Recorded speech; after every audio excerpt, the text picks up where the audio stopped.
Jadi saya agak mulai ya, maafkan karena yang nonton 60 lumayan bermanfaat untuk orang lain ya. Jadi kita akan mempelajari tentang ruang banah. Sebelum kita sampai kepada ruang banah, kita melihat ruang bernorm, contoh-contohnya, konvergensinya ya.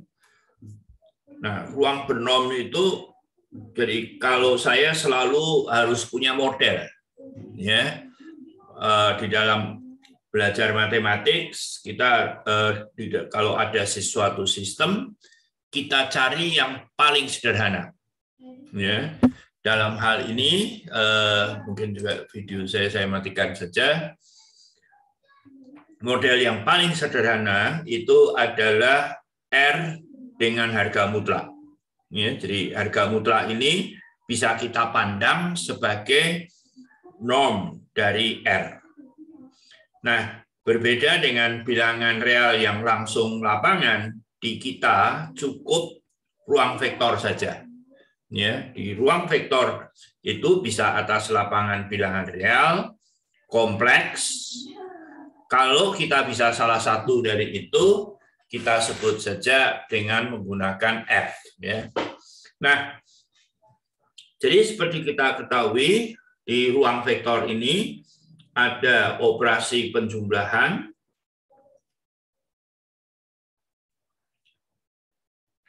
dan juga ada operasi perkalian skalar. Ya. Nah, mungkin yang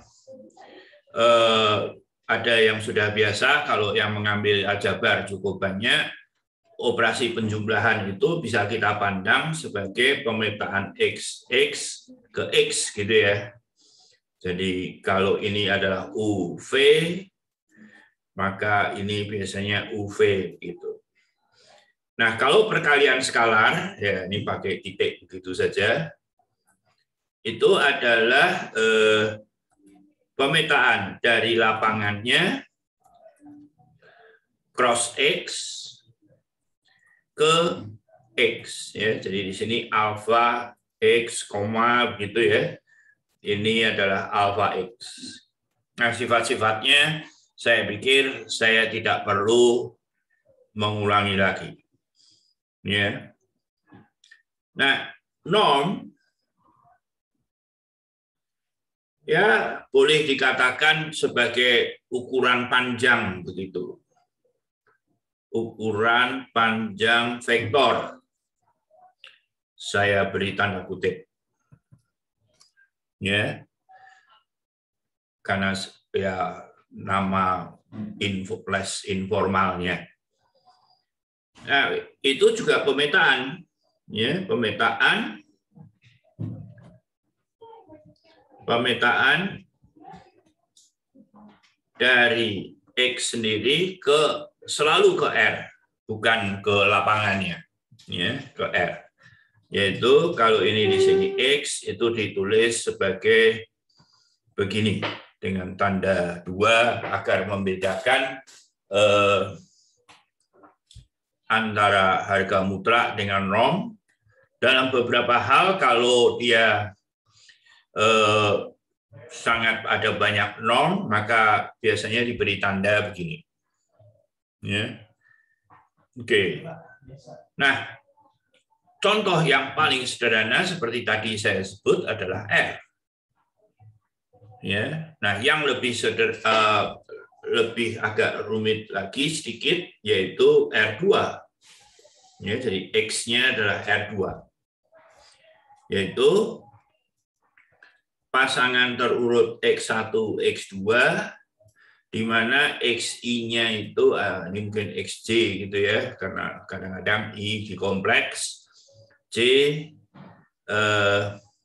ini R ya, bisa saja C2 juga bisa, tapi saya ingin punya gambaran yang nyata, maka saya mengatakan R2.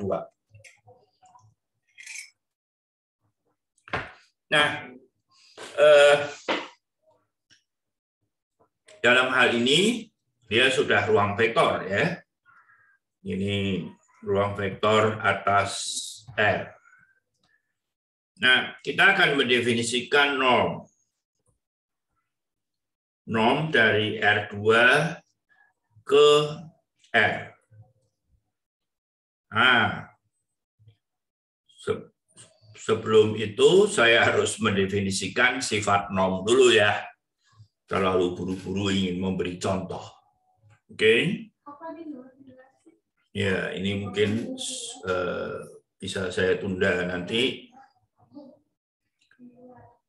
Nggak bisa ya. Ya, oh, nggak bisa. Ya, udah lebih baik dihapus. Oke. Jadi norm ini adalah selalu karena dia didefinisikan pada ruang vektor, maka kita akan melihat bagaimana sifatnya terhadap penjumlahan, bagaimana sifatnya terhadap perkalian skalar, dan sifat definite positifnya. Ya. Nah, terhadap penjumlahan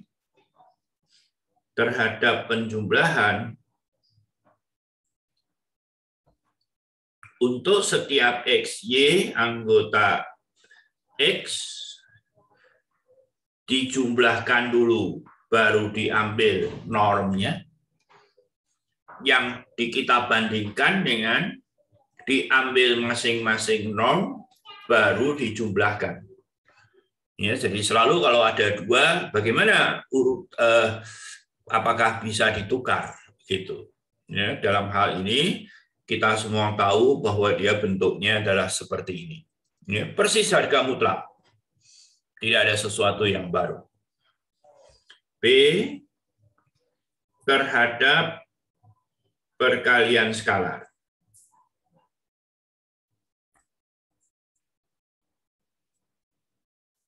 Untuk setiap alfa di lapangannya, dalam hal ini lapangan ya, karena kita masih berbicara mengenai norm yang umum, dan X di ruang vektornya dikalikan skalar dulu, baru diambil normnya, dibandingkan dengan diambil normnya masing-masing. Ya, jadi ini bisa kita pandang nanti harga mutlak itu adalah norm di bilangan real.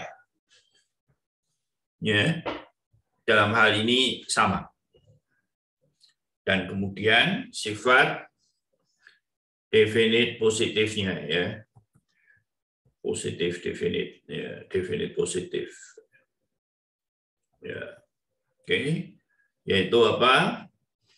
Bahwa untuk setiap X di X, norm dari X itu lebih besar sama dengan 0. Dan kalau X-nya 0, nilainya norm itu haruslah 0. Dan kalau norm itu 0, maka X-nya yang harus 0. Jadi tidak ada sesuatu yang baru. Semuanya pernah kita lakukan pada bilangan real. Ya. Jadi 3 sifat ini.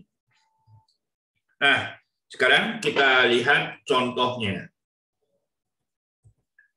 Ya, ini bedanya kuliah di papan tulis dengan di sini. Di sini seperti menghemat waktu ya.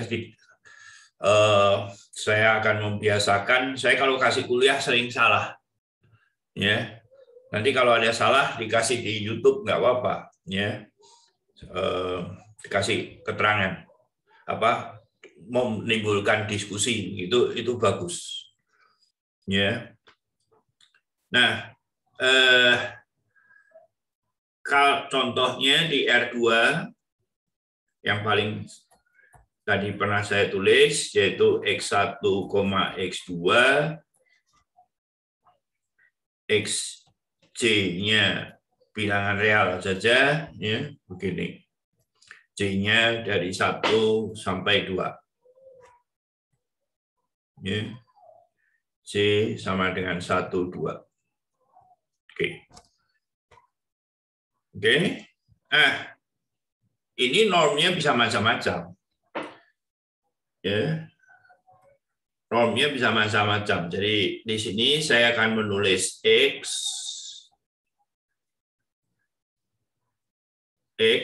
itu X1 dan X2. Normnya ya mungkin lanjutannya R gitu ya. Ya, begini. Gitu.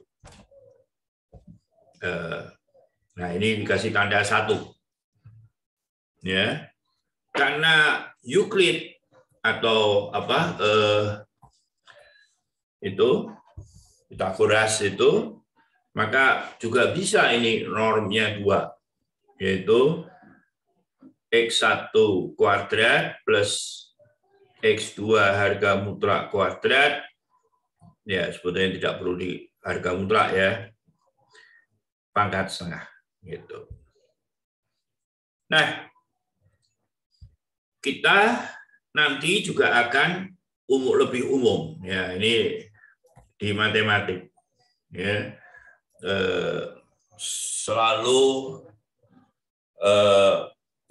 bisa memperluas dan ternyata nanti ada gunanya ya, khususnya kalau kita berbicara di ruang fungsi ya. Jadi yaitu kalau P-nya sebetulnya boleh dari 1 sampai tangga, akan kita tulis sebagai begini. Nah, jadi sudah bisa diduga bahwa isinya ini adalah P plus harga mutlak X2 pangkat P. Di sini perlu harga mutlak karena dia bisa negatif ya, P-nya bisa ganjil. Pangkat 1/P gitu. Oke. Nah, nantinya kita bisa melihat norm ini. Jadi kalau di TPP Anda menulis seperti ini akan disalahkan, ya. Tapi kalau di analisis fungsional kita boleh-boleh saja menulis P itu tak hingga, yang kurang lebih sebetulnya kalau Anda hitung limit dari P menuju tak hingga dari norm P gitu, nantinya akan kita sebut sebagai X tak hingga, itu adalah ya dalam hal ini sebetulnya cukup maks ya, cukup maksimum dari I dari X tadi XC komponennya begitu ya. Jadi kalau diambil ini tentu dibuat menjadi salah satu, maka kita ambil yang terbesar ya dari sini, maka hasilnya seperti ini. Oke. Nah, saya kira ya di matematik itu bukannya saya mengatakan oh ini percayalah begitu, tidak ya. Saya harus meyakinkan Anda bahwa ini memang norm ya. Saya kira ini oke. Ini juga Anda pernah membuktikan ya. Saya kira ini mudah juga. Saya akan membuktikan yang ini saja. Ya. Jadi akan dibuktikan di sini. Kalau ada pertanyaan langsung bersuara saja. Akan dibuktikan bahwa saya langsung itu saja syarat P-nya ya. Bahwa XP itu norm. Ya. Nah, positifnya mudah. Sifat terhadap perkalian skalar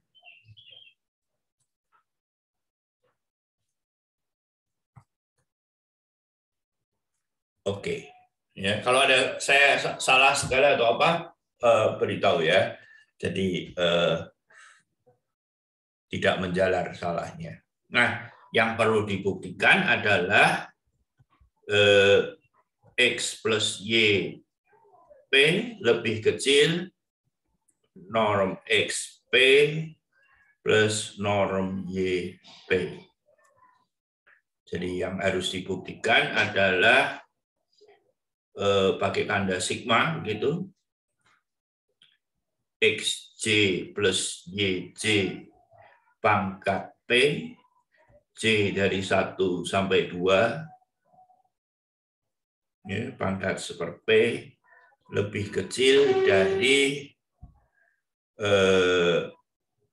sigma J dari 1 sampai 2 XJ pangkat P pangkat seper P, saya sengaja menulis panjang ya. Jadi 2 YJ P pangkat seper P. Itu. Oke. Nah, bukti dari ini itu ada macam-macam ya. Ada macam-macam. Saya akan berikan bukti yang lain. Ya. Bukti yang lain dulu. Yaitu saya tulis lemma.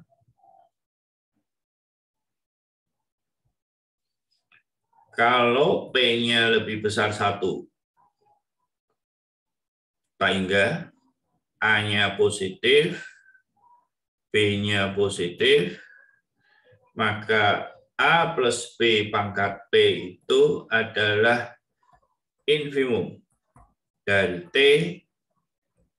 01 ya, T pangkat 1 min P A pangkat P plus 1 min T 1 min P B pangkat P. Nah, ada bukti lain yang ada di buku pegangan. Saya pikir saya persilahkan. Saya di sini akan memberikan bukti yang lain. Ya. Nah, bukti. Jadi perhatikan kalau P-nya 1, ya A plus B pangkat 1 infimum dari T di antara 01, ya, P-nya 1, jadi ini 0, A plus B. Oke. Ya. Kalau salah satu dari AB 0, misalkan katakanlah A-nya 0, jadi B pangkat P apakah sama dengan infimum dari T di antara 01, ini sudah 0, maka itu adalah 1 min T, 1 min P, B pangkat T. Ya. Nah, perhatikan bahwa ini negatif atau 0. Ya. Jadi fungsinya kalau kita lihat di sini 0, sini 1, kalau T-nya mendekati 1, dia jadi besar gitu ya. Jadi kurang lebih gini nih. Fungsi ini saja. Ya. Dan dia akan mencapai minimum pada saat T-nya sama dengan 0. Ya, jadi sudah oke. Oke. Sekarang untuk kasus lain. Ya, kasus lain adalah P-nya lebih besar 1, A kali B tidak 0. Gitu. Ya. Nah, perhatikan fungsi Vt itu fungsi yang di sebelah kanan aja. Yang tadi itu ya, ini. Yaitu apa? T1 min P, A pangkat P, plus 1 min T, 1 min P, B pangkat P. Nah, gambar lagi ya. Jadi jangan ragu-ragu untuk selalu membuat gambar. T-nya ini T sama dengan 0 dan ini T sama dengan 1. Ya, jadi perhatikan kalau T-nya dekat dengan 0 ini negatif, dia datang dari sini. Kalau T-nya mendekati 1 dari kecil, dia juga datang dari sini. Dan dia fungsinya kontinu, maka dia akan punya minimum. Ya. Nah, mungkin untuk mencari minimumnya, kita hitung ini saja. Ya. Dan saya sudah hafal jawabnya, yaitu T itu adalah pada saat A plus B. Oke. Jadi kita ingin melihat berapa nilai yang paling kecil dari ini. A pangkat P plus 1 min T, 1 min P, B pangkat P. Ya. Minimumnya tercapai kalau A plus B pangkat 1 min P kali A pangkat P plus. Ya, jadi A 1 min T jadi B ya. B A plus B B pangkat P gitu. Ya, tentu ada bukti lain yaitu dengan kekonvekan dari fungsi logaritma, tetapi ada di buku, jadi saya mencoba memberikan yang lain ya. A pangkat P itu ada kan ya kali, jadi hasilnya menjadi apa? A ya, per A plus B 1 min P plus B A plus B pangkat 1 min P gitu. Jadi tinggal habis, tinggal minimumnya memang tercapai pada saat ini. Oke. Nah, jadi sekarang kita lihat buktinya itu adalah mulai dari XJ plus YJ. Ya, jadi luas kirinya kan tadi ini ya, pangkat P C dari 1 sampai 2 pangkat seper P gitu. Ya. Jadi kita lihat mulai dari dalam ini ya, dalam XJ plus YJ pangkat P itu tentu lebih kecil. Nah, mungkin saya nulisnya gini. Lebih kecil dari XJ plus YJ karena harga mutlak. Ya kan? Kalau ini saya pangkat P, ini saya pangkatkan P gitu. Oke, ya. Nah, dengan menggunakan lema yang tadi, ini ya, jadi lema yang tadi itu A plus B pangkat P adalah sama dengan infimum itu ya, T 1 min P A pangkat P plus 1 min T 1 min P B pangkat P. Jadi ini sama dengan jadi kita lihat ini ya, P sebentar. Ya, ini jadi ini adalah A plus B kita. Ya. A plus B kita, ini infimumnya, jadi ini lebih kecil dari T 1 min P XJ pangkat P, itu, plus 1 min P 1 min P YJ pangkat P. Gitu. Oke. Nah, kemudian dijumlahkan. Ya, dijumlahkan XJ plus YJ pangkat P, C dari 1 sampai 2. Pada dasarnya bisa sampai N ya. Oke. Ya. Oh, ini siapa nih? Andi. ya, bisa sampai n, ya, jadi tidak harus tidak hanya 2, tetapi saya tadi ingin mencoba memberikan gambaran bahwa kita tidak usah berpikir yang jauh-jauh, cukup di 2 saja, ya, di 2 saja. Oke. Nah, hasilnya menjadi sigma juga T1 min P sigma berapa? XJ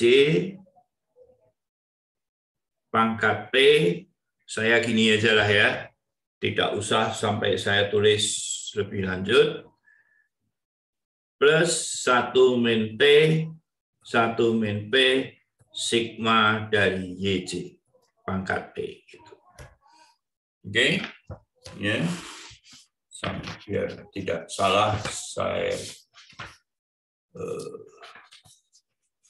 buka. Oke. Ya. Nah, hasilnya kita lihat apa? Ya. Bahwa ini itu adalah T pangkat 1 min P norm dari X P, tapi ini pangkat P. Plus 1 min T, 1 min P, norm dari YJ, ini pangkat P. Gitu. Ya. Nah, seperti tadi dikatakan, bahwa perhatikan bahwa di ruas kiri ini tidak ada T. Ya, tidak ada T. Oleh karena itu, karena ini berlaku bagi semua T di antara 01, saya akan mencari nilai minimumnya itu, tapi tadi sudah ketemu, yaitu apa? Minimumnya adalah, boleh saya beginikan, adalah apa? Norm dari X P plus norm dari Y P, ini pangkat P. Ya, jadi mungkin saya tulis kembali di sini, A plus B pangkat P itu adalah infimum dari T1 min P A pangkat P plus 1 min T 1 min P B pangkat P. T di antara 01. Oke? Jadi sekali lagi, ini selalu berlaku.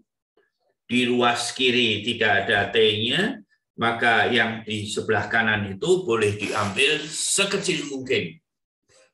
Dan tetapi yang sekecil mungkin itu hasilnya adalah seperti ini. Nah, perhatikan bahwa ini sekarang bisa kita tulis sebagai norm X plus Y P pangkat P lebih kecil dari norm X P plus norm Y P pangkat P. Nah, dengan menghilangkan P-nya, maka kita sudah membuktikan bahwa dia memenuhi pertaksamaan segitiga. Gitu. Ya. Ya, ini kalau norm di pertaksamaan segitiga. Oke.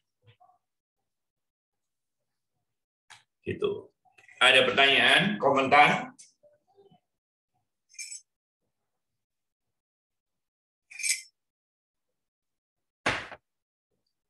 Oke. Kalau tidak ada, lanjut. Nah, saya ingin memperlihatkan bahwa 2 itu tidak memegang peranan penting ya. Ya, 2 itu tidak pegang peranan penting. Oleh karena itu, kita bisa memperluasnya di Rn. Ya, bahkan Cn juga. Ya. Jadi saya kira saya tidak perlu memberi komentar lebih banyak mengenai hal ini. Nah, tentu yang perlu dilihat adalah bola satuannya itu ya. Bola satuannya. Nah, ini klasik. 1 itu adalah harga mutlak X1, harga mutlak X2. Nah, kalau ini sama dengan 1, kalau dia positif, kan begini ya. Jadi grafiknya kurang lebih seperti ini. Nah, itu. Ya. Nah, yang lain adalah begini, jangan percaya mata. Ini sama ya. Kemudian ini, ini bola satuannya norm 1. Yang norm 2 kita semua sudah tahu. Ya. Mungkin ini saya tulis pakai kuning. Moga-moga saya bisa membuat ning. Gitu. Ya. Bola satuannya norm 2. Oke. Terus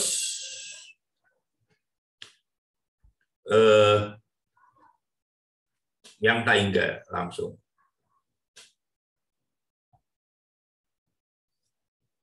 Ya. Jadi maksimum dari J, dari XJ. Nah, saya mau tahu satu.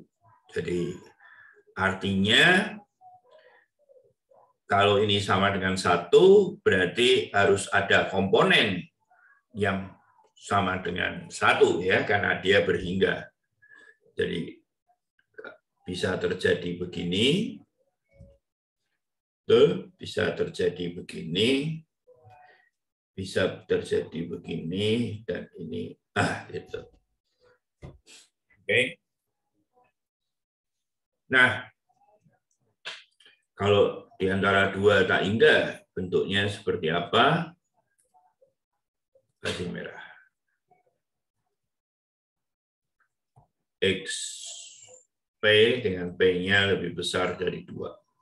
Ya, yang ada tempatnya yang ini ya. Ya, gitulah. Jadi dia makin besar, nanti makin gini nih. Gitu. Oke? Makin trapez gitu ya. Oke. Ya. Jadi itu. Nah, jadi sekarang kita sudah punya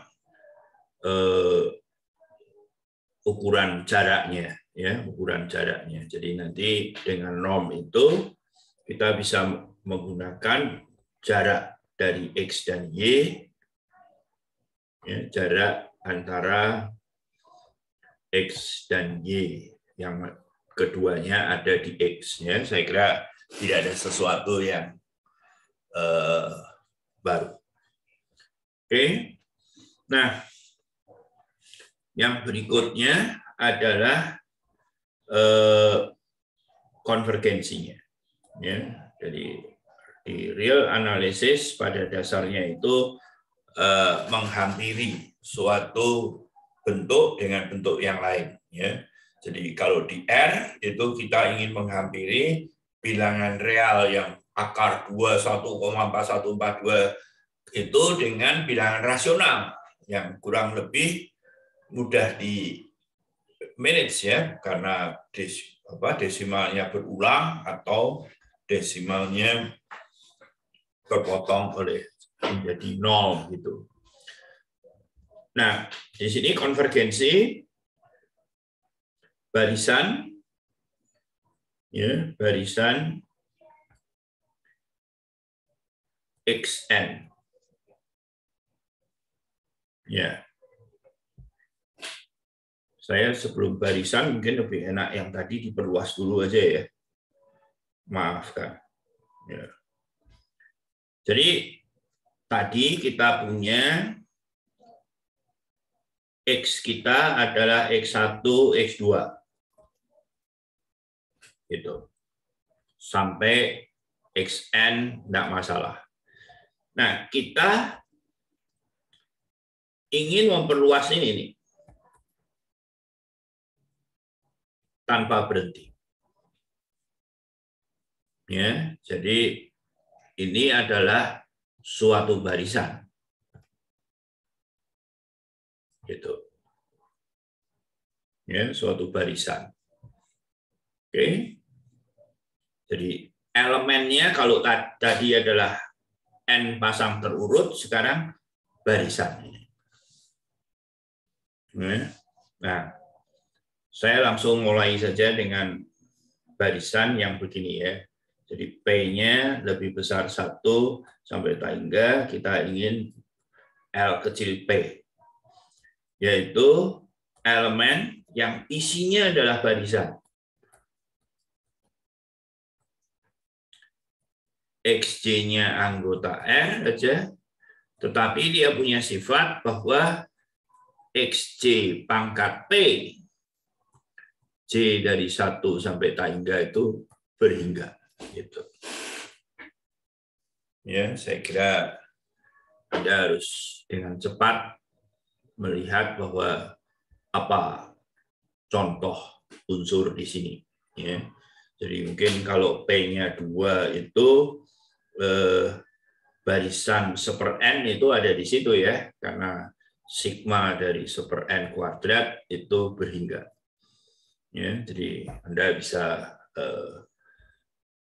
N-nya di agak lebih.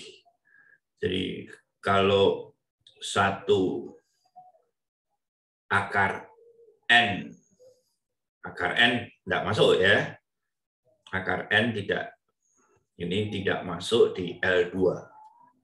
Tetapi barisan 1/n setengah plus epsilon dengan epsilonnya positif itu masuk di L2.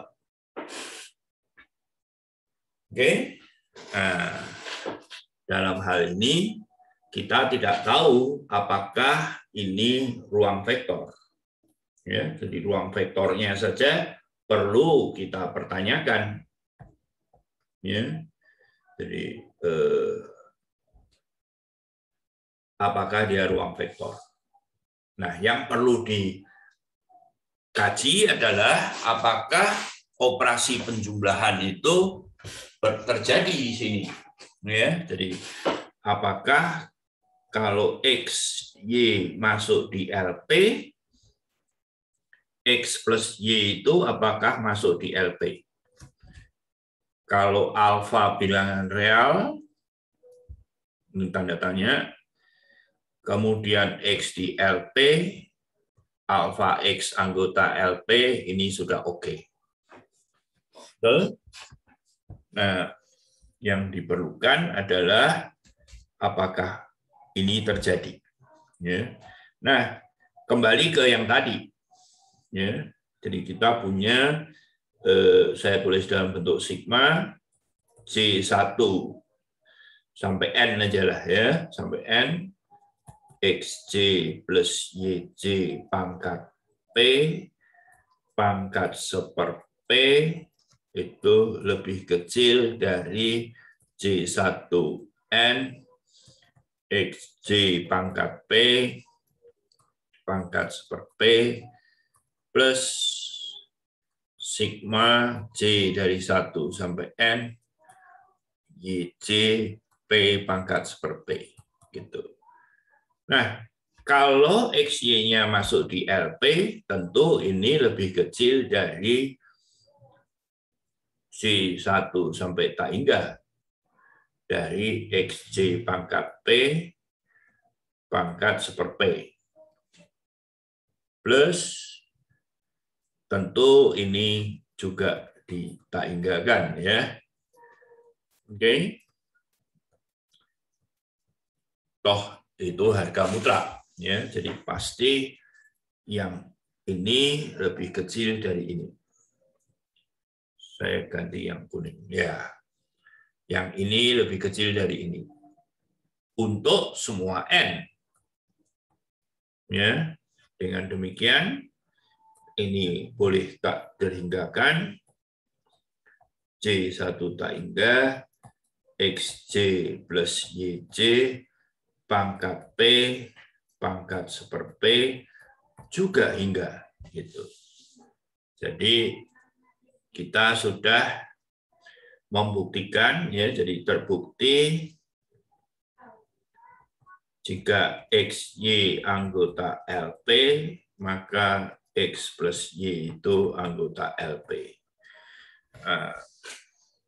Sifat-sifatnya saya kira mudah diuji.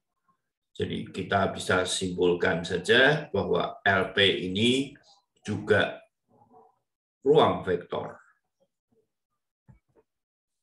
Dan kita sudah membuktikan bahwa XP sigma XJ pangkat P J dari 1 sampai tak hingga pangkat seper P itu merupakan norm. Gitu. Oke. Jam berapa ini? Ya, 2:47. Jadi kita akhiri dulu kuliah ini. Saya akan mencoba memberikan tambahan kuliah, tapi langsung di YouTube saja ya. Jadi ini saya stop dulu saja. Are you sure?